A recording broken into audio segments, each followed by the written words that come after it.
नमस्कार दोस्तों, स्वागत है आपका उपनिषद एकेडमी में। दोस्तों, आज हम चर्चा करेंगे हमारे यूजीसी नेट के सिलेबस में इकाई नंबर 3 के, ठीक है, यूनिट नंबर 3 के एक महत्वपूर्ण टॉपिक पर। और टॉपिक का नाम है डायस्पोरा यानी प्रवासी। पिछले लेक्चर में हमने पढ़ा था पर्सनहुड के बारे में कि पर्सनहुड क्या होता है, एजेंसी क्या होती है और हैबिटस क्या होता है। तीनों बड़े महत्वपूर्ण कॉन्सेप्ट थे जिन्हें हमने जानने समझने का प्रयास किया था। आज के यूनिट नंबर 3 के टॉपिक में आज हम चर्चा करेंगे प्रवासी की। बहुत से लोग प्रवास पढ़ के चले जाते हैं, माइग्रेशन पढ़ के चले जाते हैं। यहाँ बात आ रही है डायस्पोरा की। सुनते हैं ना, इंडियन डायस्पोरा, भारतीय मूल के निवासी। तो प्रवासी कौन होते हैं, प्रवासी का नेचर क्या होता है, प्रवासी को लेकर क्या क्या अवधारणाएं हैं, इन सब बातों पर आज हम जानने का प्रयास करेंगे। पहले जो प्रवासी शब्द है इसके बारे में जान लेते हैं। तो ये प्रवासी शब्द जो है अपने आप में ये किससे बना है? ये आपके ग्रीक भाषा का शब्द है, डायस्परिन से बना है। डायस्परिन का मतलब होता है बोना, अपने आप को बिखेरना। इसे यहाँ से ये शब्द बना है। डायस्पोरा शब्द सबसे पहले किसके लिए इस्तेमाल में लाया गया? अगर आप ऐतिहासिक दृष्टि से देखें तो सबसे पहले उन लोगों के लिए डायस्पोरा शब्द का इस्तेमाल किया गया यहूदी समुदाय के लिए। तो यहूदी धर्म को मानने वाले, यहूदी समुदाय को मानने वाले लोगों के लिए डायस्पोरा शब्द का इस्तेमाल किया गया।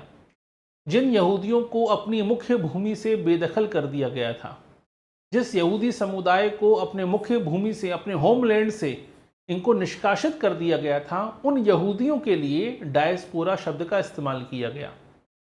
लेकिन वर्तमान में डायस्पोरा शब्द का मतलब केवल मजबूरी से बेदखल किए गए लोगों के लिए इस्तेमाल नहीं होता, बल्कि वो लोग जो व्यापार के लिए, शिक्षा के लिए, अच्छी संभावनाओं के लिए, ठीक है, बिजनेस के लिए, किसी भी उद्देश्य के लिए अपनी इच्छा से जो अपना होमलैंड को छोड़ देते हैं, उनके लिए भी डायस्पोरा शब्द का इस्तेमाल किया जाता है वर्तमान संदर्भ में। तो ऐतिहासिक दृष्टि में डायस्पोरा शब्द का इस्तेमाल किसके लिए होता था और वर्तमान संदर्भ में डायस्पोरा शब्द के लिए किसका इस्तेमाल होता है, डायस्पोरा शब्द का इस्तेमाल होता है, वो जानना बहुत जरूरी है। तो ऐतिहासिक दृष्टिकोण से तो यहूदी समुदाय के लिए डायस्पोरा शब्द का इस्तेमाल किया गया, जिन्हें उनके होमलैंड से, जिन्हें उनके मूल स्थान से निष्कासित किया गया था।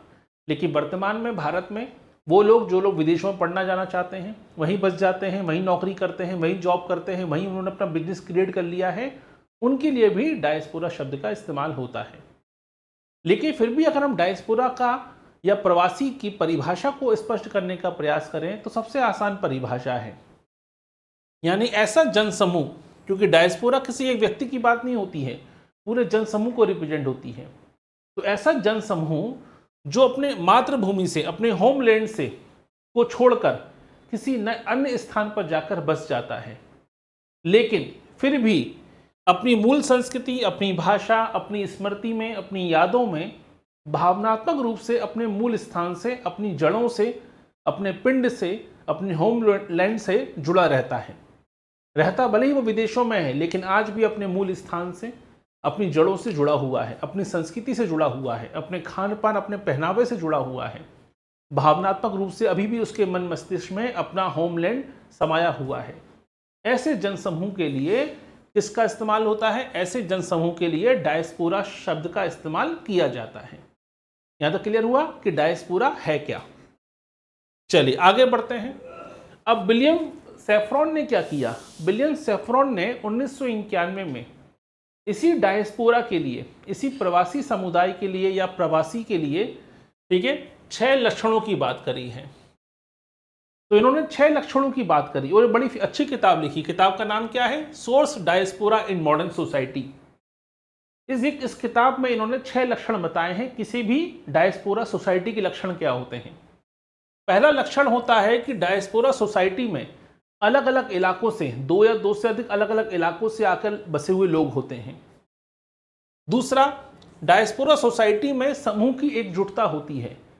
जैसे भारतीय मूल के लोग कनाडा में या अमेरिका में रहते हैं, जरूर नहीं है कि वो सभी लोग एक दूसरे को जानते हों, लेकिन फिर भी उनमें एकजुटता क्यों है? क्योंकि हम सभी एक होमलैंड के लोग हैं, हम सभी एक मातृभूमि को रिप्रेजेंट करते हैं। ये प्रकार की एकजुटता होती है। कहीं ना कहीं वो मातृभूमि को लेकर आपस में जुड़ाव महसूस करते हैं। ये विशेषता होती है डायस्पोरा सोसाइटी की। तीसरी विशेषता, निरंतर प्रतिबद्ध होते हैं। अपनी मातृभूमि के प्रति हमेशा भक्ति भाव रखते हैं, अपनी मातृभूमि से हमेशा जुड़ाव महसूस करते हैं, कमिटमेंट होता है उनका अपनी मातृभूमि के प्रति, भले ही वो विदेशों में जाकर बस गए हों। चौथा, अपनी मातृभूमि को ही आदर्श मानते हैं, आइडल मानते हैं, आज भी अपनी मातृभूमि के विकास के लिए, योगदान के लिए हमेशा तत्पर रहते हैं। पांचवा, उनमें एक अलगाव की भावना होती है, वो ये मानते हैं कि हम जिस समाज में आकर रह रहे हैं, जिस देश में आकर हमने निवास कर रहे हैं, वो देश हमें कभी भी 100% नहीं अपनाएगा।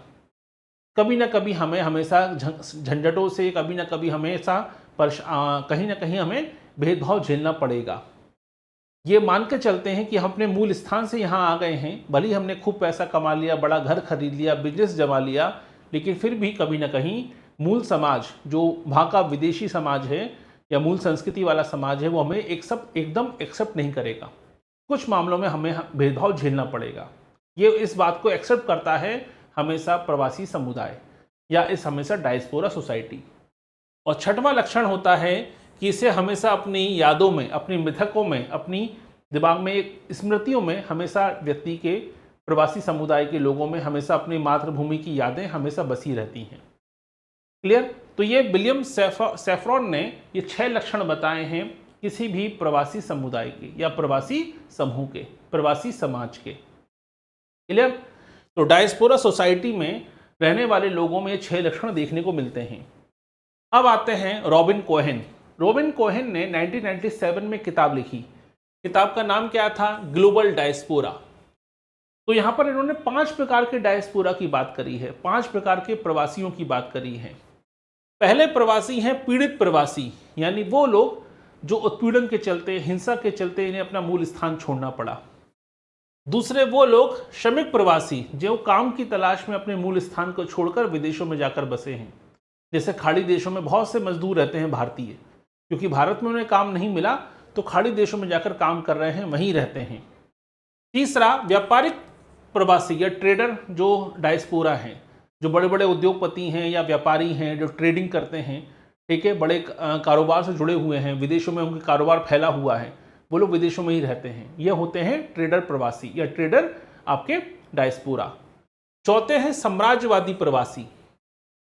जैसे आपने देखा कि ब्रिटेन ने बहुत से देशों पर कब्जा किया, बहुत से देशों को गुलाम बनाया, लेकिन कई ब्रिटिश अधिकारी ऐसे थे जब वो देश आज़ाद हो गया तो वहाँ से वो गए ही नहीं। बहुत से भारत में भी ऐसा हुआ। 1947 में जब देश आज़ाद हो गया हमारा, तो बहुत से ऐसे अंग्रेज थे जो यहीं रह रहे थे, जो 10 साल, 15 साल, 20 साल से यहीं रह रहे थे। वो आज़ादी के बाद भी अपने घर नहीं गए, यहीं हमेशा के लिए यहीं के होकर रह गए, जबकि जानते हुए कि वो ब्रिटिश नागरिक हैं, लेकिन वो भारत में ही रहना उन्होंने पसंद किया। जैसे आपने नाम सुना होगा रस्किन बॉन्ड, जाने माने साहित्यकार है जिन्हें पद्म भूषण, पद्म विभूषण से भी दिया गया।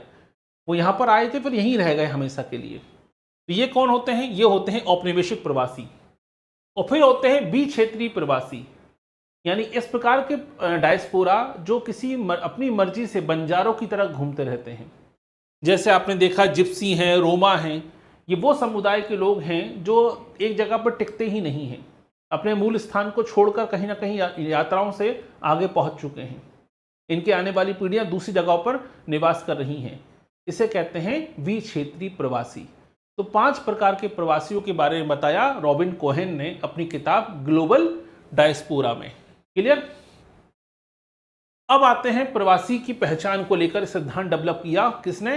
वो डेवलप किया होमी भाभा ने। तो यहाँ पर एक महत्वपूर्ण सिद्धांत है प्रवासी पहचान का सिद्धांत। ये किसने दिया है? होमी भाभा ने दिया। होमी भाभा कहते हैं कि जो प्रवासी है उसकी पहचान क्या है? उसकी पहचान उसकी मातृभूमि की संस्कृति से नहीं होती, उसकी पहचान नए देश की संस्कृति से भी नहीं होती, उसकी पहचान होती है अपनी संस्कृति और नए देश की संस्कृति के मिलन से। यानी एक नई पहचान क्रिएट हो जाती है जो थर्ड स्पेस में क्रिएट होती है। यानी व्यक्ति की अपनी मूल संस्कृति की पहचान और जिस देश में वो गया है वहाँ की संस्कृति की पहचान सब आपस में मिल जाते हैं और एक तीसरा नया हाइब्रिड कल्चर क्रिएट होता है। ये हाइब्रिड कल्चर ही इस नए प्रवासी की डायस्पोरा की पहचान माना जाता है। क्लियर? अब आते हैं पॉल गिलरॉय। पॉल गिलरॉय ने किताब लिखी द ब्लैक अटलांटिक, 1993 में किताब आई थी। यही कारण है कि यूजीसी नेट में नई नई किताबें आती रहती हैं, क्योंकि इस प्रकार के टॉपिक को हम छोड़ देते हैं। बहुत से लोग 60-70% सिलेबस पढ़ के जाते हैं बस, और सोचते हैं कि नेट का सर्टिफिकेट मिल जाए बस।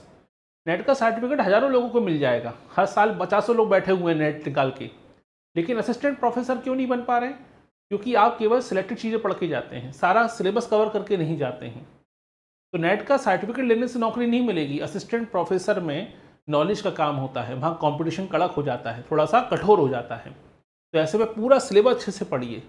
जिसने भी अपना नेट का सिलेबस का हर एक टॉपिक अच्छे से पढ़ा है, नोट्स बनाए हैं, वो ना केवल नेट निकालता है बल्कि आगे जाकर वो असिस्टेंट प्रोफेसर का एग्ज़ाम भी क्रैक कर लेता है, क्योंकि उसने चीज़ें समझ डेवलप हो जाती हैं पूरा सिलेबस कवर करने से। नेट का सिलेबस बनाए ही इस तरह से हैं। अगर आपने हर एक टॉपिक को अच्छे से नोट्स बनाकर पढ़ा है तो फिर आप कोई भी एग्ज़ाम हो नेट के बाद, असिस्टेंट प्रोफेसर का एग्ज़ाम हो, ठीक है, तो भी आपके लिए आसान हो जाएगा। इसलिए केवल 60% 70% सिलेबस पढ़ के जाने से नेट क्वालिफाई तो हो जाता है बाउंड्री पे, लेकिन फिर वो केवल सर्टिफिकेट बन के रह जाता है। इसलिए पूरे सिलेबस को, हर एक टॉपिक को अच्छे से पढ़िएगा, ठीक है। यही कारण है कि इस प्रकार के टॉपिक आपको यूट्यूब पर बहुत कम पढ़ने को मिलते हैं, क्योंकि सभी लोग दुर्खिम पढ़ा रहे हैं, सभी लोग वही बेसिक चीज़ें पढ़ाते जा रहे हैं, जाति प्रथा और प्रतीकात्मक अंतःक्रियावाद, लेकिन सारे टॉपिक पढ़ने हैं ना हमें, तो इसलिए क्लियर। तो इसमें उन्होंने, आपके पॉल गिलरॉय ने किताब लिखी द ब्लैक अटलांटिक, बड़ी अच्छी किताब है, 1993 में ये किताब आई थी। इसमें उन्होंने उस समुदायों के बारे में बताया जो अफ्रीकी समुदाय हैं, अफ्रीकी प्रवासी हैं, जिन्होंने अपने संगीत और अपनी कल्चर से, ठीक है, एक नया कल्चर क्रिएट कर दिया, ठीक है। यही कारण है, आप देखिए अमेरिका में, यूरोप में बड़े पैमाने पर अफ्रीकी समुदाय के लोग जो माइग्रेट होके आए वहाँ से, जो अफ्रीकी डायस्पोरा के लोग हैं, आज काफ़ी आगे बढ़ चुके हैं संगीत के क्षेत्र में, क्रिएटिविटी में। आप देखिए फ्रांस में अभी फीफा वर्ल्ड कप हुआ, आपने ध्यान दिया होगा, नीदरलैंड की टीम को देखिए, फ्रांस की टीम को देखिए, यहाँ के अधिकतर 70% खिलाड़ी अफ्रीकी समुदाय के थे, ठीक है। तो यहाँ पे आप देखिए अफ्रीका के, जैसे एम्बाप्पे कहाँ के हैं, अफ्रीकी समुदाय के हैं, ठीक है। अभी स्पेन ने वर्ल्ड कप जीता है, फीफा वर्ल्ड कप जीता है स्पेन ने, स्पेन के आधे से ज़्यादा खिलाड़ी अफ्रीकी खिलाड़ी हैं, ब्रिटेन के आधे से ज़्यादा टीम की खिलाड़ी अफ्रीकी खिलाड़ी थे। यानी वो लोग थे जिन्होंने अटलांटिक महासागर को पार करके यूरोप में और अमेरिका में जाकर काफ़ी प्रसिद्धि प्राप्त करी है। इनके विषय में इन्होंने बताया, किसने, अटलांटिक, द ब्लैक अटलांटिक में, किसने, पॉल गिलरॉय ने इस विषय पर चर्चा करी है अपनी किताब में, और आज हमें यही देखने को मिल रहा है बड़े पैमाने पर। अब आते हैं पंजाबी मूल की हैं, जिनका जन्म पंजाब में हुआ लेकिन वो कनाडा में रहती हैं, भारतीय मूल की समाजशास्त्री हैं, जिनका नाम है अवतार बराहा। अवतार बराहा पर मैंने अलग से टॉपिक पढ़ाया था, यूट्यूब पर देखिएगा, 15 से 20 मिनट का लेक्चर है। अवतार बराहा ने डायस्पोरा को लेकर दो कॉन्सेप्ट दिए, डायस्पोरा स्पेस और होमलैंड या होम की अवधारणा। तो इनका कहना यह था कि जो प्रवासी हैं, डायस्पोरा हैं, वो बीच में फंसा हुआ है, वो अपने अतीत को लेकर भी है, जुड़ा हुआ है, कहीं ना कहीं अतीत से भी जुड़ा हुआ है, और वर्तमान समाज से भी वो कहीं ना कहीं समन्वय करने की कोशिश कर रहा है। यानी कहीं ना कहीं उसमें अतीत की यादें हैं, अतीत के सपने भी हैं, कि जहाँ से वो आया था, जिस देश से वो आया था, जिस मातृभूमि को छोड़कर वो आया है, उसकी यादें उसमें समाहित हैं, और वो वर्तमान से भी अपना कहीं ना कहीं समन्वय बनाने की कोशिश कर रहा है। ये विचार प्रकट किया है प्रवासी के संदर्भ में, किसने, आपके अवतार बराहा ने। अवतार बराहा ने किताब लिखी, बड़ी अच्छी किताब है, कैटाग्राफिक ऑफ डायस्पोरा, इसे कहते हैं डायस्पोरा का मानचित्रण। इसमें इन्होंने ये बताया, ठीक है, कॉन्सेप्ट दिया डायस्पोरा स्पेस। इन्होंने कहा कि जब कोई मूल निवासी, जब कोई डायस्पोरा प्रवासी व्यक्ति किसी जगह पे आता है, ठीक है, यानी बाहरी व्यक्ति जब किसी नए देश में आता है, तो वहाँ के जो स्थानीय मूल निवासी हैं और जो प्रवासी हैं, उनका आपस में मिलन होता है। इस मिलन से क्या होता है, एक दूसरे की संस्कृतियों को लोग आदान प्रदान करते हैं। तो प्रवासी केवल अपनी नए देश की संस्कृति को सीखता नहीं है, बल्कि नए देश में, जिस देश में वो गया है, वहाँ के मूल निवासियों को अपनी संस्कृति से भी परिचित कराता है, और दोनों संस्कृतियों का मिलन होता है। उसी स्पेस को कहते हैं डायस्पोरा स्पेस। क्लियर। तो यहाँ अवतार बराहा ने डायस्पोरा स्पेस के बारे में कॉन्सेप्ट क्लियर किया, कोई डाउट इसमें? अब आते हैं भारतीय डायस्पोरा, इंडियन डायस्पोरा की बात करते हैं। ये डायस्पोरा का कॉन्सेप्ट तो पूरी दुनिया के सभी समाजों में देखने को मिलता है, लेकिन इंडियन डायस्पोरा से क्वेश्चन अलग से पूछे जाते हैं। इंडियन डायस्पोरा की बात करें तो भारत में दुनिया के, ठीक है, लगभग 130 से अधिक देशों में लगभग 3.5 करोड़ से अधिक भारतीय मूल के लोग रहते हैं, इंडियन डायस्पोरा के लोग रहते हैं। तो 2024 का आंकड़ा कहता है कि 3.2 करोड़ लोग, दुनिया में सबसे अधिक प्रवासी कहाँ के हैं, चाइना से ज़्यादा प्रवासी भारतीय हैं, सेकंड नंबर पे चाइनीज़ हैं। क्योंकि दुनिया में सबसे अधिक आबादी हमारी है। तो लगभग 3 करोड़ 20 लाख भारतीय ऐसे हैं जो दुनिया के अलग अलग देशों में रहते हैं, 200 से अधिक देशों में फैले हुए हैं। वैसे देशों की संख्या 194 ही है, ठीक है। तो एक से इतने अधिक देशों में फैले हुए हैं। आपको दुनिया के सभी देशों में किसी न किसी देश में, उत्तर कोरिया को छोड़कर, कहीं ना कहीं आपको कोई ना कोई भारतीय समुदाय का व्यक्ति मिल ही जाएगा, भारतीय डायस्पोरा, इंडियन डायस्पोरा मिल जाएगा। तो ये डेटा आपको मालूम होना चाहिए। अब इंडियन डायस्पोरा का सबसे बड़ा योगदान क्या है? वो हमें भारत में क्या भेजता है? विदेशी मुद्रा भेजता है, सबसे बड़ा योगदान देता है। दूसरा, हमारे कल्चर का विस्तार करता है, हमारे त्योहारों का, हमारी फिल्मों का, हमारे योग का, हमारे कल्चर को फैलाने का काम करता है। यानी सांस्कृतिक प्रसार में बहुत बड़ा योगदान देता है इंडियन डायस्पोरा। और तीसरा, कहीं ना कहीं हमारे राजनीतिक संबंधों को, ठीक है, विस्तारित करता है।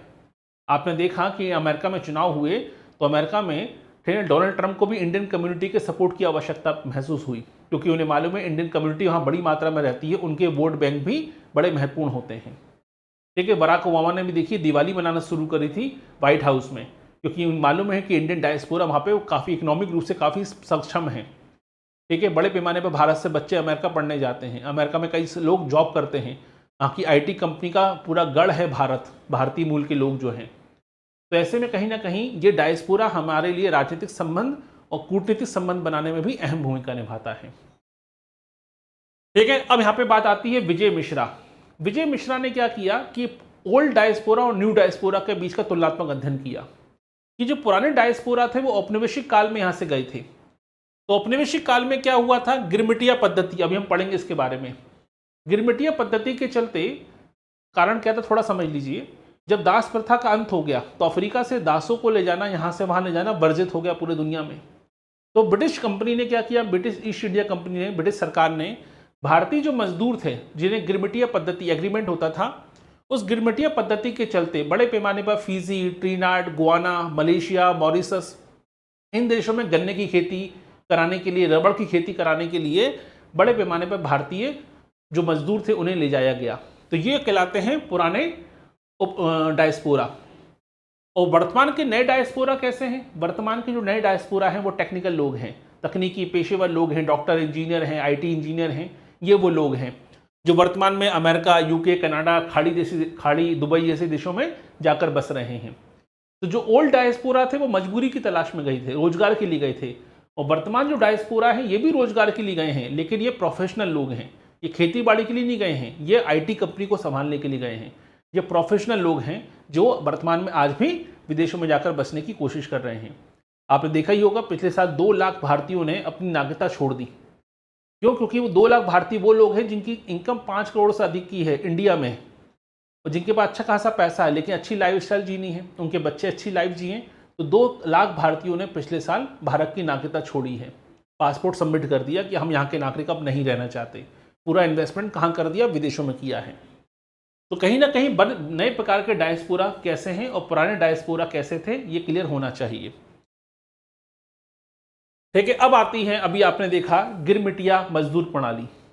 ये गिरमिटिया मजदूर प्रणाली क्या है? जब दुनिया में 1833 में क्या हुआ, दास प्रथा को समाप्त कर दिया गया तो मजदूरों की भारी कमी हो गई, क्योंकि अभी तक तो क्या था, अफ्रीका से बड़े पैमाने पर दासों का कारोबार होता था।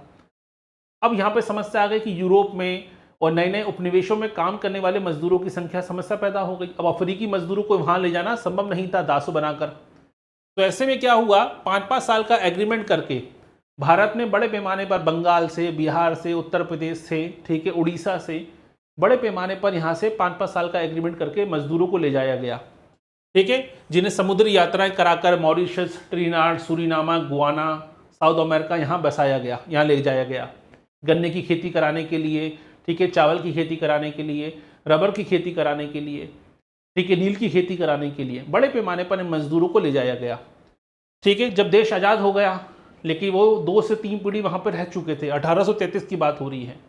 अब किसी ने 2-3 पीढ़ी विदेशों में वहाँ पे उनके मजदूर रह रहे हैं, इन मजदूरों ने वहीं रहकर क्या किया, वहाँ की नागरिकता स्वीकार कर ली उन कठिन परिस्थितियों में। लेकिन फिर भी क्या किया, फिर भी अपने कल्चर को, अपनी भाषा को नहीं छोड़ा, अपनी संस्कृति को नहीं छोड़ा, अपने होमलैंड से कभी लगाव को नहीं छोड़ा।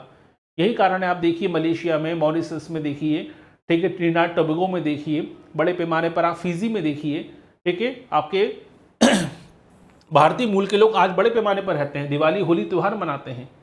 फिजी की आबादी का 28% केवल भारतीय हैं और फिजी में सबसे ज़्यादा बड़ी मात्रा में बिहारी कम्युनिटी रहती है, जो आदमी बिहारी भाषा ही बोलते हैं, इंडियन बोलते हैं। यानी कहीं ना कहीं इसे कहते हैं हम, हमारा गिरमिटिया पद्धति के चलते इंडियन डायस्पोरा का विस्तार होना शुरू हुआ था। ठीक है, अब यहाँ पे बात आती है कि वर्तमान में इंडियन डायस्पोरा को कितनी कैटेगरी में बांटा गया है। तो 3 कैटेगरी हैं जिनमें इंडियन डायस्पोरा को बांटा गया है। पहली है एनआरआई, अनिवासी भारतीय। ठीक है, यानी ऐसे व्यक्ति जो विदेशों में रहते हैं, कारोबार करते हैं, लेकिन सिटीजनशिप कहाँ की है, इंडिया की सिटीजनशिप है। अभी भी रहते विदेशों में हैं, कारोबार वहीं करते हैं, देश के सब कुछ करते हैं, लेकिन नागरिकता कहाँ के हैं, अभी भारत के नागरिक हैं। ठीक है, ये भारतीय पासपोर्ट धारक हैं। इन्हें आईटी एक्ट याद रखिएगा 1961 और फेमा एक्ट 1999 के तहत परिभाषित किया गया है। ये शिक्षा, नौकरी, व्यवसाय के लिए अस्थायी रूप से कहाँ बसे हुए हैं, विदेशों में बसे हुए हैं। भविष्य में भारत में लौटने की संभावना इनकी है, क्योंकि इनके पास भारतीय पासपोर्ट है, इंडियन सिटीजन है। अभी नागरिकता इन्होंने विदेशों की नहीं ले रखी है। ये कहलाते हैं एनआरआई। दूसरे होते हैं पीआईओ, ठीक है, पर्सन ऑफ इंडियन ओरिजिन, यानी ऐसे भारतीय जिनके पूर्वज तो भारतीय थे, लेकिन उनका जन्म कहाँ पे हुआ, अमेरिका में हुआ या विदेशों में हुआ। वो नागरिक कहाँ के हैं, वो अन्य देशों के नागरिक हैं। ठीक है, इनके पास भी पासपोर्ट भी दूसरे देशों का है, लेकिन इनका जो कल्चर है, इनकी जो भावनात्मक रूप से अभी भी ये ऐतिहासिक रूप से जुड़ाव महसूस करते हैं। ये वो लोग हैं जो 15 अगस्त 1947 से पहले भारत में जन्म थे, लेकिन कहाँ शिफ्ट हो गए, विदेशों में शिफ्ट हो गए, इनके बच्चे वहीं पैदा हुए। तो इनके पास क्या है, इनके पास इनको सिटीजनशिप दी गई है। ये नागरिक नहीं है, भारत में इनके अधिकार सीमित हैं, इनको वोट डालने का अधिकार नहीं है, क्योंकि नागरिक तो ये दूसरे देशों के हैं और भारत में एकल नागरिकता होती है, दोहरी नागरिकता होती नहीं है। क्लियर। तो अमेरिका में, कनाडा में जो भारतीय मूल के लोग रहते हैं, ये वही कहलाते हैं पीआईओ, जिनका पर्सन ऑफ इंडियन ओरिजिन है, यानी इनके माता पिता में से कोई ना कोई क्या था, भारतीय नागरिक था। अब पीआईओ का सिस्टम खत्म कर दिया गया, अब लाया गया OCI, overseas citizen of India, यानी ऐसे विदेशी नागरिक जो नागरिक तो विदेशों के हैं लेकिन है भारतीय मूल के। इनके माता पिता में से कौन हैं, भारत के नागरिक थे, इनके दादा दादा नाना नानी में से कोई ना कोई भारतीय नागरिक था। भले ही इनका जन्म विदेशों में हुआ, लेकिन इनका जुड़ाव कहीं ना कहीं भारतीय जड़ों से अभी भी है, भारतीय कल्चर से अभी भी है। तो इसी के लाया गया ओसीआई। ओसीआई के चलते क्या किया गया, इनको दोहरी नागरिकता तो भारत में अलाउ नहीं है, याद रखिए, लेकिन फिर भी इनको वीज़ा मुक्त यात्रा का अधिकार दे दिया गया कि इन्हें वीज़ा लेने की आवश्यकता नहीं है भारत में आने के लिए। ये असीमित समय तक भारत में रह सकते हैं, भारत में संपत्ति भी खरीद सकते हैं, कृषि भूमि नहीं खरीद सकते, लेकिन भारत में इन्वेस्टमेंट कर सकते हैं, भारत में मकान ले सकते हैं, इंडस्ट्री लगा सकते हैं। तो ये ओसीआई का सिस्टम हमने लेके आए, यानी ये वो लोग हैं जो विदेशों के नागरिक हैं, विदेश में ही पैदा हुए, बस इनके पूर्वज क्या थे, भारतीय नागरिक थे। ठीक है, तो 3 प्रकार के हमें देखने को मिलते हैं वर्तमान में जो हमारे डायस्पोरा हैं। तो एनआरआई जो भारतीय नागरिक हैं अभी, लेकिन पीआईओ और ओसीआई क्या है, ये विदेशी नागरिक हैं। एनआरआई के पास भारतीय पोस्ट पासपोर्ट है, इनके पास विदेशी पासपोर्ट है, लेकिन ओसीआई में हमने इनको अलग से वीज़ा दे दिया है, आजीवन वीज़ा। एनआरआई को भारत में वीज़ा लेने की आवश्यकता नहीं होती, क्योंकि नागरिक तो भारत के ही हैं, जब चाहे आ सकते हैं। ओसीआई में इनको विलय कर दिया गया है, इन्हें जीवन भर के लिए फ्री वीज़ा दे दिया गया है, लाइफ टाइम के लिए वीज़ा दे दिया गया है, यानी वीज़ा मुक्त यात्रा का अधिकार दे दिया गया है। एनआरआई जो हैं, जैसे दुबई में कार्यरत हैं, विदेशों में रहते हैं, कारोबार करते हैं, पढ़ाई कर रहे हैं, ये वो लोग हैं जो वहीं शिफ्ट हो चुके हैं, वहीं मूल के हैं, वहीं नागरिक हैं, वहीं रहते हैं, बस थोड़े बहुत इनको हमने सुविधाएं दे रखी हैं। ठीक है, अब जब डायस्पोरा की बात आती है तो एक बड़ा महत्वपूर्ण समुदाय है रोमा समुदाय। ये समुदाय कहाँ डेवलप हुआ, ये समुदाय डेवलप हुआ भारत में पश्चिमी राजस्थान, ठीक है, और पंजाब के इलाकों में, क्योंकि ये बंजारा समुदाय के लोग थे। एक प्रकार से हम कह सकते हैं कि बंजारों की तरह प्रवृत्ति थी, एक जगह पर टिकते नहीं हैं। तो रोमा समुदाय का मूल स्थान क्या है, भारत है। इनकी भाषा में संस्कृत, हिंदी, पंजाबी शब्दों का मिला जुला रूप है, और एक अनुमान के अनुसार दुनिया भर में 1.25 करोड़ से 1.5 करोड़ आबादी रोमा समुदाय की है। यह समुदाय बंगाल से, राजस्थान से निकलकर एशिया को पार करके यूरोप में, हंगरी, साइबेरिया, युगोस्लाविया, इस इलाकों में क्या हो गया, फैल गया। ठीक है, और आप मानेंगे नहीं कि दुनिया में, ठीक है, सबसे ज़्यादा तरक्की इसी समुदाय ने की है। चार्ली चैपलिन भी जो थे जाने माने कलाकार, वो भी इसी समुदाय के थे। एल्बर्ट आइंस्टीन भी इसी समुदाय के थे। भले धर्म भले ही यहूदी हो, लेकिन बहुत से दुनिया के बहुत से वैज्ञानिक रहे वो इसी समुदाय से निकल कर आए। ठीक है, बहुत से कलाकार जो रहे दुनिया भर के, जो बहुत से साहित्यकार रहे, वो इसी समुदाय से निकल कर आए। तो रोमा समुदाय के बारे में अलग से पूछा जाता है।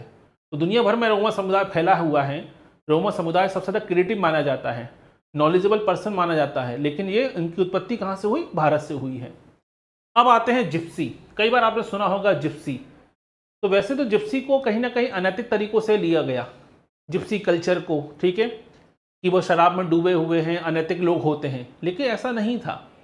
जिप्सी जो है वो याद रखिए, ये शब्द दिया गया यूरोपीय लोगों द्वारा। तो जब मिस्र से बड़े पैमाने पर क्या हुआ जब बहुत से लोग यूरोप पहुंचे, तो यूरोप में लोगों को लगा ये कहाँ से आए हैं? इजिप्ट से आए हैं, और उन्होंने इजिप्ट शब्द से क्या बनाया? जिप्सी बनाया। तब से ये शब्द क्या बन गया? अपमानजनक और औपनिवेशिक लोगों के लिए एक लेबल की तरह बन गया। जबकि मिस्र से नहीं आए थे, ये वो लोग थे जो यूरोप पहुंचे थे बस, लेकिन इनको ये लगा कि सब लोग मिस्र से आए हुए हैं, तो उसके लिए शब्द बना दिया गया जिप्सी। ठीक है, लेकिन ये कल्चर कैसा था? ये जिप्सी लोगों का कल्चर कैसा था? ये घुमंत प्रवृत्ति के लोग होते थे, जो हस्तकला में, कारीगरी में कहीं ना कहीं घुमक्कड़ प्रकृति, संगीत से लेकर हर क्षेत्र से जुड़े हुए थे। तो जिप्सी है, रोमा है, ये अपने आप में डायस्पोरा हैं।